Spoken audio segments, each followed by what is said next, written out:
எனக்கு வந்து சாம்பார் சரியாக வராதுங்க. அதாவது நல்லா செய்வேன், இருந்தாலும் இன்னும் கொஞ்சம் டேஸ்ட்டாக இருக்கட்டுமே அப்படின்னு நான் மனசில் நினச்சிக்கிட்டே இருந்தேங்க. அப்போது பருப்பு வேக போடுறப்ப ஒரு 100 கிராம் துவரம்பருப்பு, 50 கிராம் பாசிப்பருப்பு போட்டேங்க, பைத்தம்பருப்பு.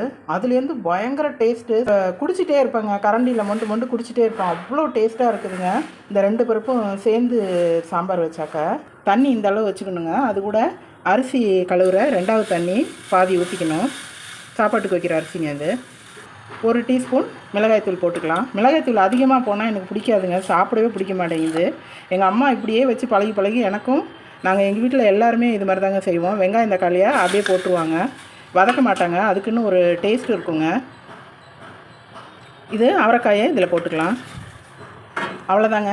புளி மட்டும் கரைச்சி ஊற்றி அது கொதி வந்தோன்னா பருப்பை நல்லா கடைஞ்சிட்டு அதில் ஊற்றி ஒரு 2-3 நிமிஷம் கொதிக்க விட்டு இறக்கிடுவாங்க. அவ்வளோ சூப்பராக இருக்குங்க. சாம்பார் வந்துங்க இட்லி, தோசை, சப்பாத்தி, பூரி இந்த 4த்துக்குமே சூப்பராக இருக்குங்க. சாப்பாடுக்கும் இதை யூஸ் பண்ணி, சாப்பாடுக்கு தான் இதை வைக்கிறேன்.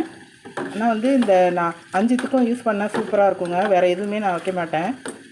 ரொம்ப நன்றிங்க இந்த வீடியோ பார்த்ததுக்கு. நான் இப்படி தாங்க சாம்பார் வைப்பேன்.